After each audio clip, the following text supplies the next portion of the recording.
भय प्रगट कृपाला, दीन दयाला, कौशल्या हितकारी, हर्षित महतारी, मुनि मनहारी, अद्भुत रूप विचारी। आप सभी को 27 मार्च 2026 शनिवार रामनवमी की हार्दिक शुभकामनाएं। प्रिय भक्तजनों, आज चैत्र मास के शुक्ल पक्ष की नवमी तिथि के दिन ही भगवान श्री विष्णु ने त्रेता युग में अपने 7वें अवतार के रूप में भगवान श्री राम जी के रूप में अवतार धारण किया था। इसलिए आज का ये दिन और भी अद्भुत और शुभ फलदायी है। आज की इस भागम भाग भरी जिंदगी में हर कोई इतना व्यस्त है कि अपने लिए या अपने आने वाले जन्म को सुधारने के लिए, अपने पापों से मुक्ति पाने के लिए लोगों के पास 10 मिनट का समय भी नहीं होता। इसलिए आज हम आपको विवश करेंगे। आज हम चाहेंगे कि आप अपने कीमती समय में से 30 मिनट निकालकर इन कथाओं को पूरा ध्यान से सुनिए। सबसे पहले आज के इस प्रसंग में हम चर्चा कर रहे हैं श्री राम रक्षा स्तोत्र के पाठ की। हो सकता है कि आज के दिन शुभ नक्षत्रों और शुभ संयोगों में सुना गया यह पाठ और सुनी गई ये कथाएं आपको आपके जन्म जन्मांतर के पापों से मुक्त कर दें, आपकी अभीष्ट मनोकामनाओं की पूर्ति कर दें या फिर आपके आने वाले संकटों से आपको बचा लें। तो आप सभी अपने मन में पूर्ण श्रद्धा और धैर्य रखकर इसे पूरा जरूर सुनिएगा।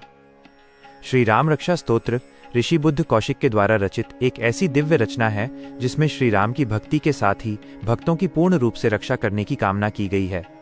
इस स्तोत्र का पाठ सभी प्रकार की बाधाओं और शत्रुओं से रक्षा के लिए किया जाता है।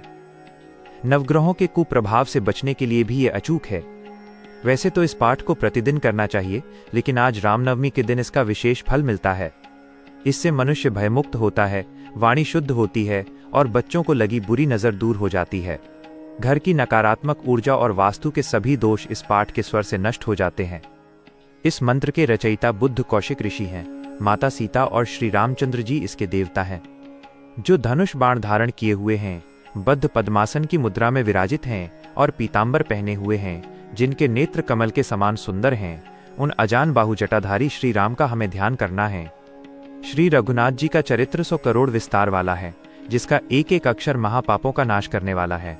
हे राघव, मेरे सिर की रक्षा करें।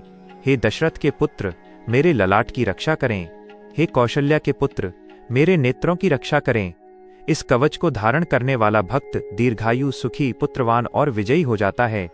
भगवान शंकर ने स्वयं स्वप्न में इस स्तोत्र का आदेश बुद्ध कौशिक ऋषि को दिया था और उन्होंने प्रातःकाल जागने पर इसे वैसा ही लिख दिया।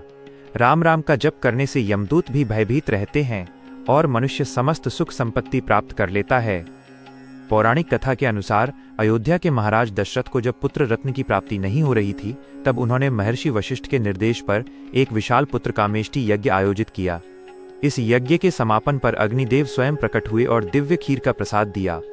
राजा दशरथ ने वो प्रसाद अपनी तीनों रानियों कौशल्या, कैकेयी और सुमित्रा में बांट दिया। इसके पुण्य फल से चैत्र माह के शुक्ल पक्ष की नवमी तिथि को माता कौशल्या ने प्रभु श्री राम को जन्म दिया। उनके चेहरे पर करोड़ों सूर्यों के समान आभा थी।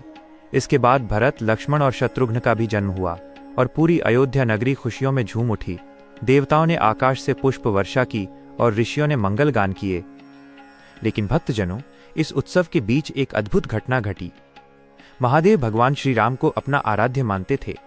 जब शिवजी को पता चला कि प्रभु का अवतार हो चुका है, तो वे दर्शन के लिए व्याकुल हो उठे।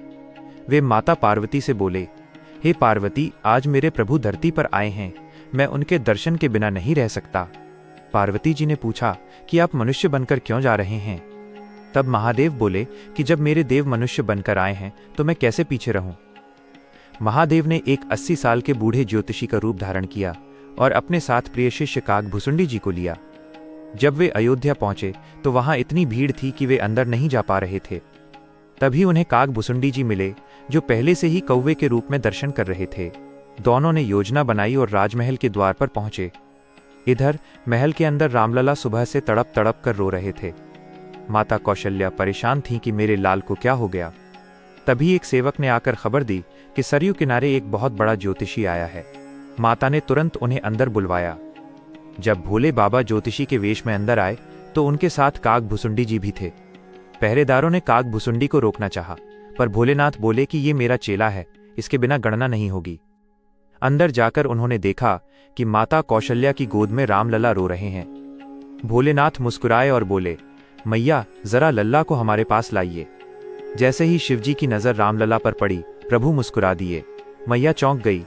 भोलेनाथ बोले, मैया, अभी तो सिर्फ नजर पड़ी है, अगर गोदी में दे दोगी तो आनंद ही आनंद हो जाएगा। मैया ने जैसे ही रामलला को शिवजी की गोद में दिया, साक्षात शिव और राम का मिलन हो गया। महादेव की आंखों से प्रेम के आंसू बहने लगे। वे कभी प्रभु के हाथ पकड़ते, कभी गाल छूते। तभी पीछे से काग भुसुंडी जी ने कुर्ता खींचा और अपना हिस्सा मांगा।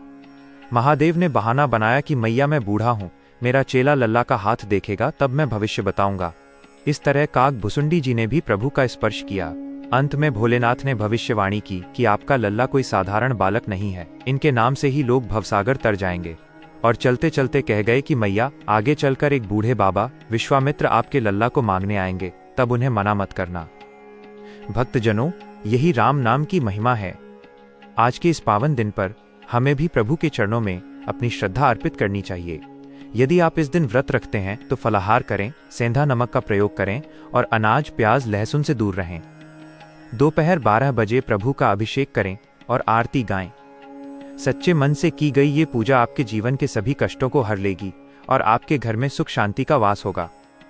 इसी प्रार्थना के साथ कि भगवान राम का आशीर्वाद आप पर बना रहे। सियावर रामचंद्र की जय। पवन सुत हनुमान।